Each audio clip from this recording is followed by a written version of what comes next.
Hi everybody, I'm Corinne Blackstone and welcome to my craft room. I'm so happy to have you here today. In today's tutorial, I'm going to be sharing with you some tips on how you can see the lines when you're weeding vinyl. I know in some colors, especially with the black and the white, they can be really difficult to see. So by using some different products, you can actually see those lines and weed really intricate designs super easily.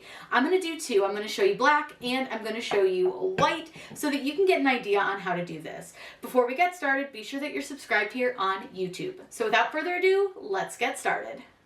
For this hack, I'm going to show you both on black and on white. So this is going to cut these both at the same time because the way I have this set up on the screen.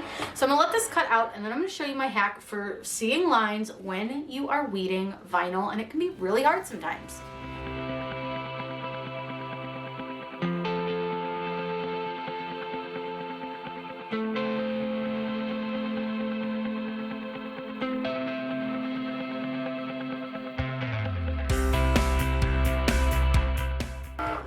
Once this is done, I'm going to go ahead and unload and take these off of the mat, and lines are really hard to see, especially because I'm using a matte vinyl, which I do find the lines a lot harder to see. So I'm going to go ahead and unload this from the mat just by kind of rolling it off, and I'm going to trim these down a little bit because I do have too much vinyl on the mat.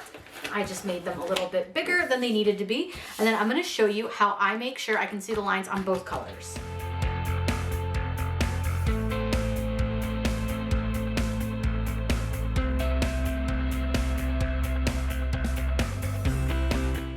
We're going to start with the black one first, and my little hack is flour. This is a great way to see the designs that you have put on here, and this truly takes like the tiniest amount. I've got mine in like a little pour thing. That's all I'm going to do. That little itty bitty bit, mine did get a little moist, so it has some blobs. I'm just going to break those up, and then all you have to do is just take it and kind of rub it over your design. And now look at how much easier those lines are to see. Now I do recommend having some paper towels just so you can kind of wipe up any excess flour right now that you're not going to need. And you can just take that paper towel and wipe it right across your vinyl and clean that up a little bit more so you can see your lines and then you don't have a bunch of flour sitting out. I'm going to go ahead and move this really quick, and then I just take this and I just sweep it all up into a little pile and I toss this out. This really takes hardly any flour. I could have even used less than what I had. So truly you can just do this so simply, so easily. And then I'm going to go toss the extra flour in the trash, and then I'll come back and weed this. So now that I'm able to see my lines so much better, can you see that? Look at how easy that is to see. So simple. I can just weed this without having to guess where my lines are and where I should be weeding, because it's so much easier to see. So I'm going to go ahead and grab my pin pen, which is my favorite weeding tool, and I'm going to just go ahead and weed this, and let's see how easy this is to do.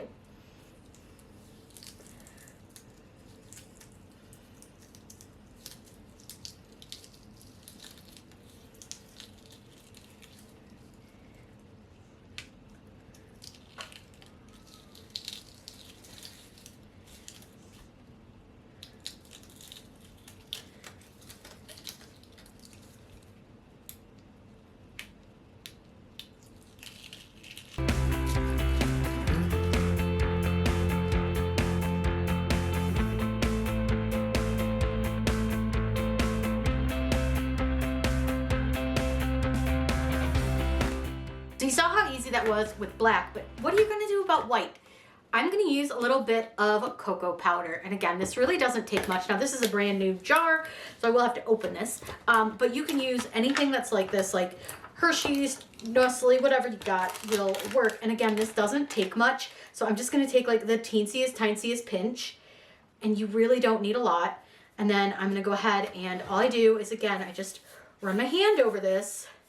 And look at that. Isn't that amazing? You can see every line that you need to weed.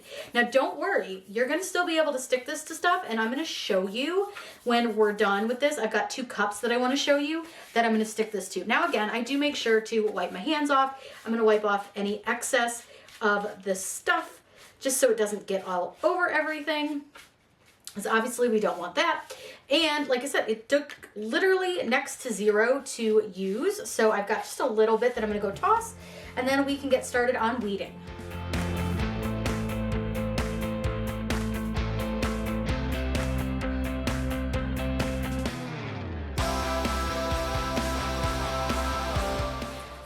again, a lot of people want to know, does it still stick to things after you've done this with the flour and the cocoa powder? And yes, it does. So I'm going to grab some transfer tape here, and I'm just using my favorite kind. I'll link this in the video's description for you if you want to grab it. This is the best.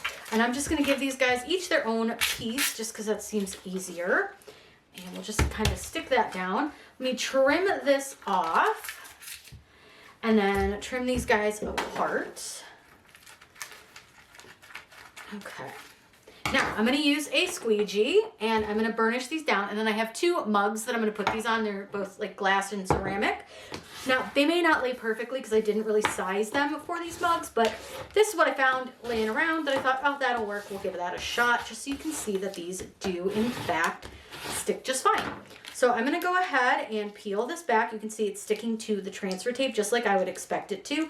Now every once in a while you might run into a little piece, just like any other time you cut vinyl, that it might not stick, but partially this cut a little deep. I changed my blade yesterday and it seems like it cut a little bit deep, but that's okay. It still worked just fine. Now I'm going to trim this little tail off of my transfer tape just so it's out of the way. That's going to be a little bit annoying.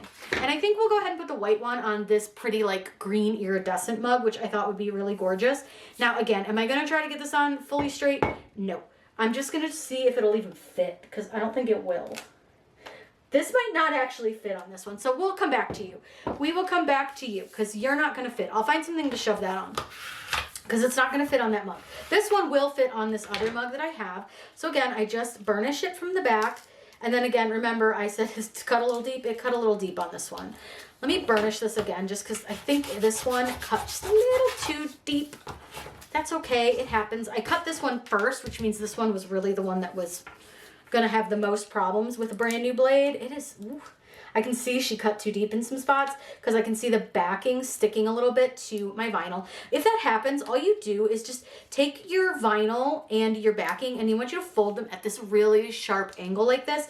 And then as you're peeling back, you're going to kind of push the vinyl off. This has nothing to do with that flour that I use. This is everything to do with the brand new blade. So we're just going to take our time getting this off. And these are pretty thin lines and designs. So when you use a new blade, sometimes that can really be a little difficult on them. But otherwise, it is sticking just fine. It's just a matter of, ooh, like that one, I can see the backing. There we go. Get that backing off of there. And we'll just go ahead and get this off. So let me get this off of the vinyl backing, and then I will show you how we apply it to the cup.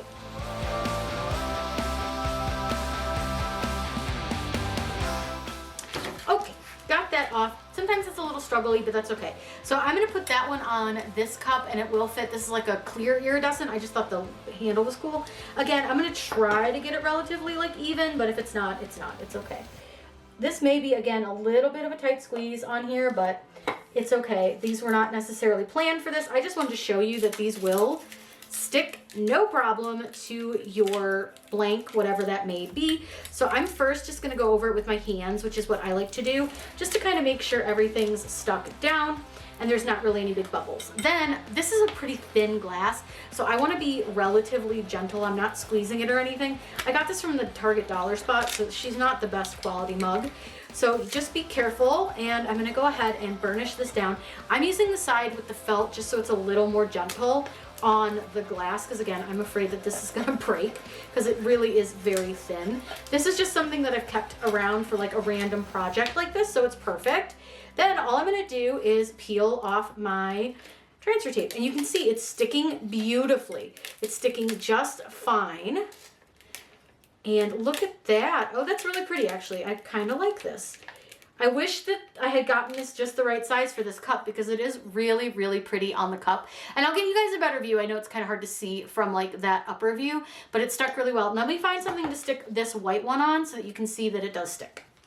Got something. We're going to use this stainless steel cup. I'm going to lay this on its side.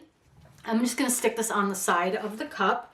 Again, not really trying to get it perfect. Just to get it down so you can see that using the cocoa powder had no effect on the stickiness of the vinyl.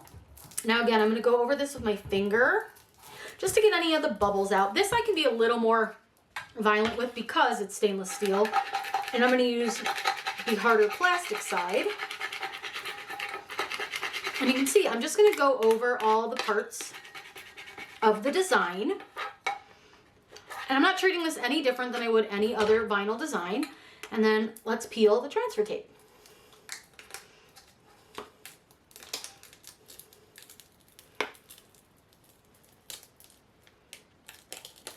And look at that, it's stuck so nice. Again, I know it's a little hard to see with the studio lighting, so I will get you an up-close view of these. What's great about this hack is that, like I said, it sticks. It has no problem sticking and you can't see any of that powder left behind. If you see a little bit, just wipe it with a damp cloth and it will be totally fine. Now, if you have any questions, please let me know in the comments down below. I'll link my hacks playlist down below for you as well, because there's so many great things that you can do with Cricut that I think a lot of people don't talk about that are going to make your crafting easier and far less frustrating.